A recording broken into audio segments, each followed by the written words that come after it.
अपने भारतीय नववर्ष नवसंवत अभिनंदन आयोजन के रूप में ये 5 दिवसीय अनुष्ठान आज उसका दूसरा दिवस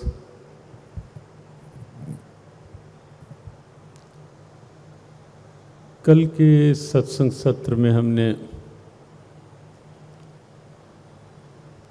श्रीमद् भगवद गीता की कुछ भूमिका पर, प्रवेशिका पर विचार किया था और ये संकेत हुआ था कि भगवद गीता अपने आप में समूचे विश्व का एक वंदनीय प्रेरणाप्रद ग्रंथ है।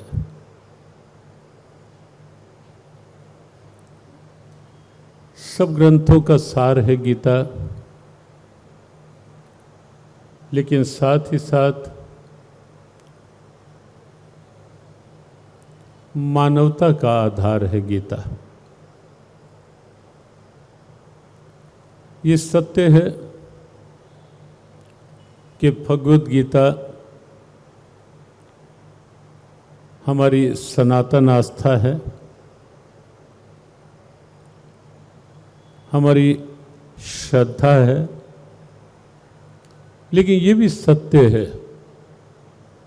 कि भगवद गीता हिंदुओं की आस्था होते हुए भी केवल हिंदुओं के लिए नहीं है। गीता जी का प्रत्येक शब्द जो है, प्रत्येक भाव जो है, वो समूची मानवता के लिए है, प्राणी मात्र के लिए है। भारत का गौरव है गीता, इसमें कोई संदेह नहीं, लेकिन ये सत्य है कि भगवद गीता केवल भारत के लिए नहीं है, गीता पूरे विश्व के लिए है। गीता का उपदेश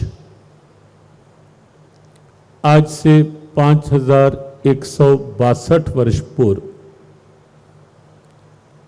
एक लंबा अरसा, एक लंबा कालखंड, टाइम पीरियड होता है 5162 वर्ष। जो पीछे गीता जयंती उत्सव था, तब गीता उपदेश को इतना समय पूरा हो गया था, लेकिन इतना लंबा कालखंड बीत जाने पर भी भगवद गीता आज भी अपनी रेलेवेंस, अपनी उपयोगिता, अपनी प्रासंगिकता ज्यों की त्यों ही नहीं, पहले से भी अधिक बनाए हुए है। उसका कारण है कि भगवद गीता में केवल कथा नहीं है, भगवद गीता में केवल उपदेश भी नहीं है, भगवद गीता में जीवन की बात है, जीवन को सही ढंग से जीने की बात है।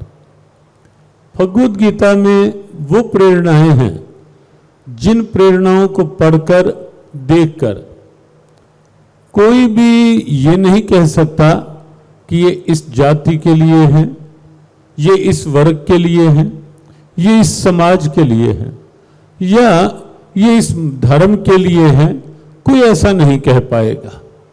अगर कोई कहता है तो ये निश्चित है कि उसने गीता को पढ़ा ही नहीं होगा। गीता को पढ़ने वाला कभी संकीर्ण नहीं होगा। गीता को पढ़ने वाला निष्ठावान तो हो सकता है, कर्तव्य के प्रति, अपनी विचारधारा के प्रति, अपनी परंपराओं के प्रति, निष्ठावान तो हो सकता है, लेकिन गीता को पढ़ने वाला कभी कट्टर नहीं होगा, हठधर्मी नहीं होगा। गीता को पढ़ने वाला कभी हठी नहीं होगा। गीता को पढ़ने वाला केवल अपनी ईगो, अपने अहम में जीने वाला नहीं होगा। गीता जिसने पढ़ ली होगी सही से, या थोड़ी भी समझ ली होगी, उसके जीवन में कभी ये नहीं रह पाएगा कि बस मेरी ईगो तुष्ट हो, मेरा अहम, मेरा अहंकार और वही मेरे जीवन का सार, आधार। वो कभी ऐसा नहीं सोचेगा। गीता को जिसने सुन लिया होगा, पढ़ लिया होगा, सही ढंग से समझने की दृष्टि से, जीवन को बनाने की दृष्टि से, जीवन को अच्छे ढंग से जीने की दृष्टि से, वो किसी भी जाति का होगा, वो ये समझ लेगा कि गीता मेरी शांति के लिए, गीता मेरे भीतर सद्गुण जगाने के लिए है, गीता मेरे भीतर की क्षमताओं को विकसित करने के लिए है, गीता मेरे भीतर से मुझे ऊर्जावान बनाने के लिए है। गीता वो समझ लेगा कि गीता कोई प्रश्न नहीं है किसी भी छोटे बड़े का। गीता तो मेरे जीवन के आनंद के लिए है।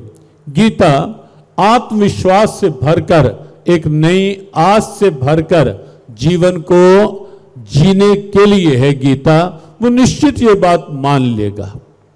हमारे भारत का जो स्वतंत्रता संग्राम रहा, फ्रीडम मूवमेंट, यदि कोई उसे ध्यान से पढ़े, आज कुछ प्रबुद्ध जनों के साथ दिन में हम बैठे थे, भगवत गीता पर कुछ ऐसे कोर्स, भगवत गीता पर कोई डिप्लोमा, कोई डिग्री, इस ढंग का कोई समाज में प्रेरणा जगे कि गीता को युवाओं के लिए एक इंटरेस्ट बनाया जा सके, युवाओं में एक रुचि बने कि हम गीता पढ़कर कैसे ऊर्जावान बन सकते हैं, कैसे एक एनर्जेटिक, कॉन्फिडेंट, बोल्ड जीवन जी सकते हैं।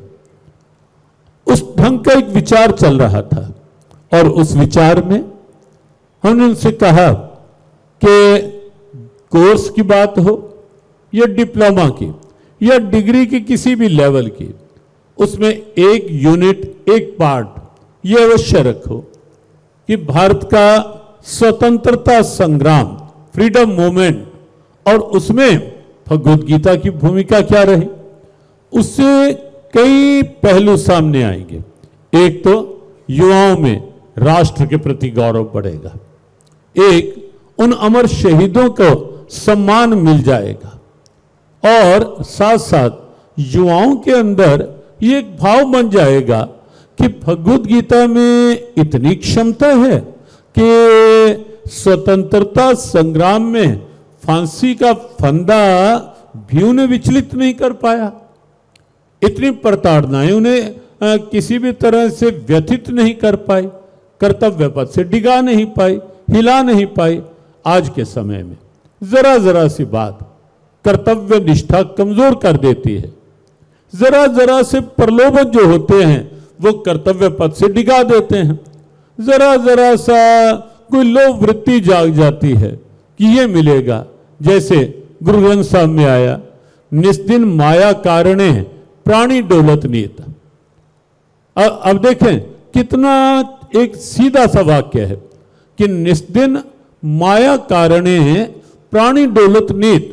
माया के कारण, माया का प्रलोभन जो होता है, कहीं अर्थ का, धन का, वैभव का, कहीं प्राप्ति का, कि ये कर लोगे तो ये मिल जाएगा, बस थोड़ा सा इतनी सी हेर फेर करने की आवश्यकता है, इतना लाभ हो जाएगा।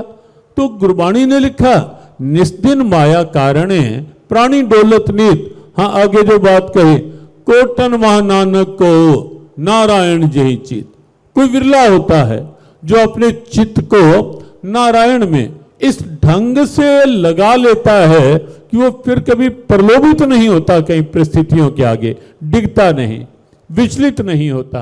कोई प्रलोभन उसे कर्तव्य निष्ठा से गिरा नहीं पाता, हिला नहीं पाता।